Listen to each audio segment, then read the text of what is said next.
ರೀ ಇದು ನಮ್ಮಪ್ಪ ಕೊಡ್ಸಿದ ಸೀರೆ 5,000.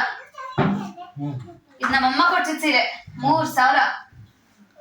ಇದು ನಮ್ ಸಂಬಂಧಿಕರು ಕೊಡ್ಸಿದ ಸೀರೆ 1,500. ನೀನ್ ಕೊಡ್ಸಿದ್ಯಾ 500 ರೂಪಾಯಿ ಸೀರೆ. ಈ ಸೀರೆ ಬಗ್ಗೆ ನಾನು ನಿನಗೆ ಮಾತಲ್ಲಿ ಹೇಳಿದ್ರೆ ಅರ್ಥ ಆಗಲ್ಲ. ಒಂದು ಹಾಡು ಹೇಳಿ ತಿಳಿಸ್ತೀನಿ, ಅರ್ಥ.